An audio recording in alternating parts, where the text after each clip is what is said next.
You. सो आज आपका topic है एक्सरसाइज 7.3 का question number third and question number fourth. First और सेकंड क्वेश्चन आपको प्रीवियस सेशन में प्रीवियस वीडियो में मैंने करवा चुकी हूँ। अब है question number third and question number fourth. तो क्वेश्चन नंबर थर्ड एक बार मैं पढ़ रही हूँ और इसको ढंग से समझो। क्वेश्चन नंबर थर्ड में है two sides A B and B C and median A M. आपके पास दो ट्राइंगल दे रखे हैं। इस ट्राइंगल के दो साइड यानी कि ए बी बी सी ये पूरा, और इसका मीडियन ए एम यानी A B B C and A M, इस वाले ट्राइंगल का ट्राइंगल ए बी सी का one triangle is respectively equal to P Q and Q R and median P N of a triangle P Q R. That means इस triangle का P Q Q R और median P N. इसका मतलब ये है कि इस triangle का ए बी किसके इक्वल है, इस ट्राइंगल के पी क्यू के इक्वल है। इस ट्राइंगल का ए बी सी ट्राइंगल का बी सी किसके इक्वल है, ट्राइंगल पी क्यू आर के इक्वल है। B C equals to Q R and median A M equals to P N. ये हमें गिवन दे रखा है। तो अब यहाँ पे आपको साइड तो पता लग गई, ए बी किसके इक्वल है, पी क्यू के इक्वल है, या आप गिवन में लिखोगे ट्राइंगल में B C equals to Q R, ये गिवन में आ जाएगा। देन मीडियन का मीनिंग ये होता है कि जो भी हम लाइन ड्रॉ करते हैं ये बी सी को क्या कर रही है, दो इक्वल पार्ट में कट कर रही है, यानी कि बी एम किसके इक्वल हो गया है, एम सी के इक्वल हो गया है। Similarly P N is a median of triangle P Q R. That means P N क्या कर रहा है, इसको दो इक्वल पी क्यू आर को दो इक्वल पार्ट में डिवाइड कर रहा है। That means Q N equals to N R, यानी कि पी बी एम किसके इक्वल है, एम सी के इक्वल है, और यहाँ क्यू एन किसके इक्वल है, एन आर के इक्वल है, मीडियन का मतलब। अब हमें क्या प्रूफ करना है, गिवन में मैंने यही लिखा है, ये सब जो मैंने अभी समझाया, ये साइड इस साइड की इक्वल है, B C equals to Q R and median A M equals to P N and A M is a median of this triangle. That means B M equals to M C, या B M क्या होगा, half of this and Q N is half of this. ठीक है, तो ये आपके पास given में हो गया। टू प्रूव में आपको ये करना है कि ए बी एम, पहले ये छोटा वाला triangle and P Q N ये वाला ट्राइंगल, ये दोनों के दोनों ट्राइंगल को क्या करना है, इसमें कॉन्ग्रुएंट प्रूफ करना है। तो ए बी एम ये वाला ट्राइंगल एंड ये पी क्यू एन ये वाले ट्राइंगल को कॉन्ग्रुएंट प्रूफ करना है। तो कॉन्ग्रुएंट प्रूफ करने के लिए तीन कंडीशन चाहिए होती है। पहली कंडीशन है A B equals to P Q, क्योंकि हमें गिवन था। Then A M median A M equals to P N, A M equals to P N, ये भी हमें गिवन था। A M equals to P N, ये भी हमें गिवन है। एंड इसके बाद यहाँ पर देखो बी सी पूरा किसके इक्वल था, क्यू आर के इक्वल था, बी सी क्यू आर के इक्वल था। तो अगर बी सी पूरा इसके इक्वल है और ये मीडियन है, अगर तो इसको दो इक्वल पार्ट में डिवाइड करें तो आधा भी इसके क्या होगा, इक्वल। अगर पूरा इक्वल है तो आधा भी क्या होगा, इक्वल होगा। दैट मीन्स बी एम किसके इक्वल हो जाएगा, क्यू एन के इक्वल हो जाएगा। B M equals to Q N, और क्यों होगा, क्योंकि बी सी क्यू आर के इक्वल है।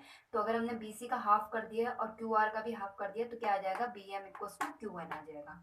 तो यहाँ पे तीन कंडीशन हो गई, A B equals to P Q, A B equals to P Q, A M equals to P N and B M equals to Q N. ये होगी तीन कंडीशन सेटिस्फाई हो गई है। Therefore this triangle A B M is congruent to triangle P Q N by side side side, S S S से congruent हो जाएगा।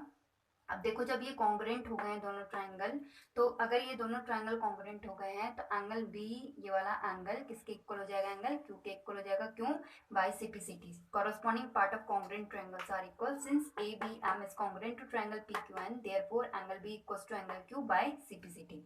इसको आप इक्वेशन नंबर 1 डालेंगे। देन सेकंड पार्ट में आपको बोल रखा है कि A B C and triangle P Q R, दो ट्राइंगल है, इन दोनों ट्राइंगल को, बड़े दो ट्राइंगल को कॉन्ग्रुएंट करना है।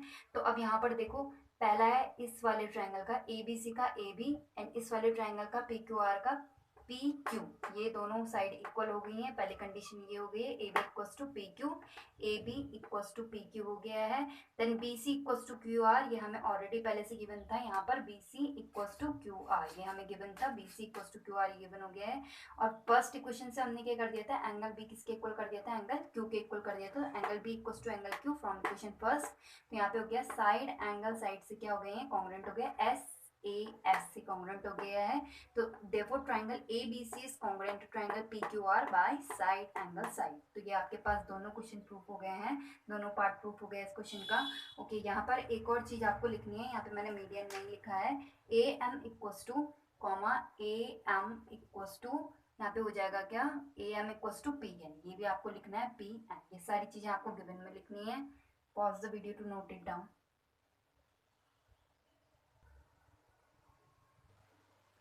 ओके, तो नेक्स्ट क्वेश्चन है आपका क्वेश्चन नंबर 4।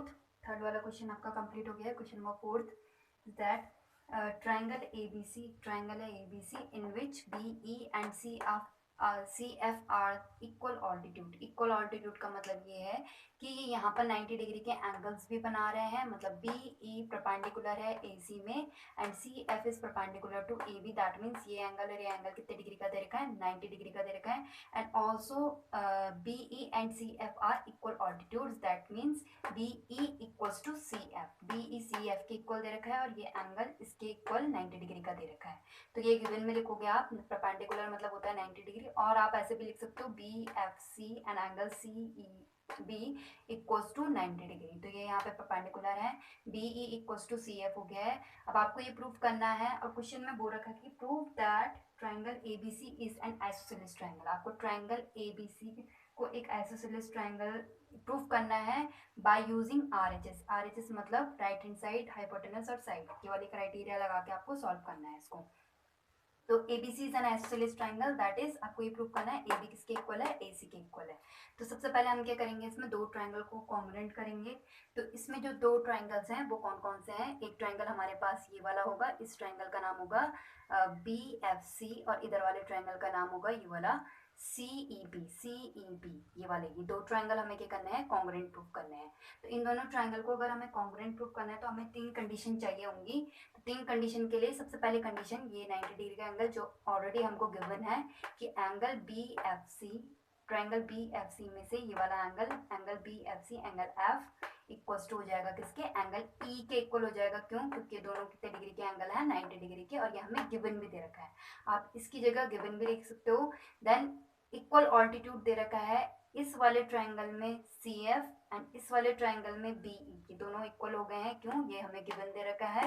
देन उसके बाद अब ध्यान दो, इस ट्रायंगल में और इस ट्रायंगल में, दोनों ट्रायंगल में BC आ रहा है। देखो BFC में भी BC आ रहा है और CEB में भी क्या आ रहा है, BC आ रहा है। तो दैट मीन्स दोनों क्या हो जाएंगे, इक्वल हो जाएंगे। BC equals to BC common हो गया है। Therefore this triangle is congruent to this triangle by RHS। RHS कैसे, वो देखो एक राइट एंगल ये है, ठीक है, तो R मतलब राइट एंगल कंप्लीट। देन इसके सामने वाली हाइपोटेनस BC है, इसके सामने वाली हाइपोटेनस BC है जो कि कॉमन हो गई है, तो H मतलब हाइपोटेनस आ गया इसमें। और एक साइड कौन सी आ गई है इसमें, CF equals to BE। CF और BE क्या हो गई, एक साइड हो गई है। तो राइट एंगल ट्रायंगल में अगर हमारे पास एक राइट एंगल ट्रायंगल में, दो राइट एंगल ट्रायंगल में अगर राइट एंगल है, हाइपोटेनस है और एक साइड है कोई सी भी साइड, तो उसमें जो क्राइटेरिया लगता है वो लगता है RHS का। तो RHS यहाँ पे क्राइटेरिया लग गया है, एक right angle, side, right angle, then hypotenuse ये है और साइड, ये वाली साइड। RHS से दोनों ट्रायंगल क्या हो गए, कॉन्ग्रुएंट हो गए। अगर दोनों ट्रायंगल कॉन्ग्रुएंट हो जाएंगे तो इस वाले ट्रायंगल में एंगल B और इस वाले ट्रायंगल में क्या, एंगल C। पर देखो BFC में से एंगल कौन सा वाला, B वाला एंगल, और CEB में कौन सा एंगल, एंगल C एंगल, ये पूरा एंगल, ये दोनों एंगल इक्वल हो जाएंगे। क्यों, बाय CPCT। अब देखो ये बड़े वाले ट्रायंगल में अगर एंगल B किसके इक्वल है, एंगल C के इक्वल है, तो मैंने आपको एक थ्योरम करवाई थी जिसमें मैंने बताया था अगर किसी भी ट्रायंगल में दो एंगल्स इक्वल होते हैं तो उसके अपोजिट की साइड्स भी इक्वल होती हैं। तो अगर एंगल B इक्वल है एंगल C के, तो एंगल B के अपोजिट में कौन सा है, AC है, और एंगल C के अपोजिट में कौन सा है, AB है। तो AB किसके इक्वल हो जाएगा, AC के इक्वल हो जाएगा। तो हम यहाँ पे नीचे लिखेंगे therefore triangle ABC, in triangle ABC angle C equals to angle B। यहाँ पे आप लिख सकते हो प्रूव्ड अबव, जो हमने ऊपर प्रूव कर लिया है, फ्रॉम फर्स्ट लिख सकते हैं यहाँ पर, फ्रॉम इक्वेशन फर्स्ट। तो अगर AC equals to angle C equals to angle B हो गया है, इसको आप फर्स्ट इक्वेशन डाल सकते हो और यहाँ पे लिख सकते हो फ्रॉम फर्स्ट, ये आपने फर्स्ट लिख दिया है। उसके बाद देखो एंगल C के अपोजिट में AB वाली साइड है और एंगल B के अपोजिट में AC वाली साइड है, तो AB इक्वल्स टू AC ले लिया है। तो आप यहाँ पे वो लिखोगे, स्टेटमेंट लिखोगे, side opposite to equal angles are equal. कोई भी दो एंगल्स अगर इक्वल है ट्रायंगल में तो उसके अपोजिट की साइड क्या हो जाएंगी, इक्वल हो जाएंगी। तो अगर किसी भी ट्रायंगल में ABC एक ट्रायंगल है, अगर उसमें AB और AC क्या है, इक्वल है, तो AB और AC इक्वल है, तो वो ट्रायंगल क्या कहलाएगा, एक आइसोसेलेस ट्रायंगल कहलाएगा। तो ये आपके पास पूरा कंप्लीट हो गया है क्वेश्चन। बस आपको ये ध्यान रखना है, यहाँ पे जो क्राइटेरिया लगा रहे हैं वो RHS का लगा रहे हैं, राइट एंगल, हाइपोटेनस और साइड लगा रहे हैं। से क्वेश्चन नंबर 1 लिख देना और यहाँ पे फ्रॉम फर्स्ट आएगा। Pause the video to note it down. Okay, तो आज के लिए इतना ही। आपके पास क्वेश्चन नंबर थर्ड और फोर्थ आज कंप्लीट हो गया है। कल आपका लास्ट क्वेश्चन होगा, क्वेश्चन नंबर फिफ्थ, एंड उसके बाद मैं आपको इनइक्वालिटीज ऑफ ट्रायंगल करवाऊंगी। Thank you.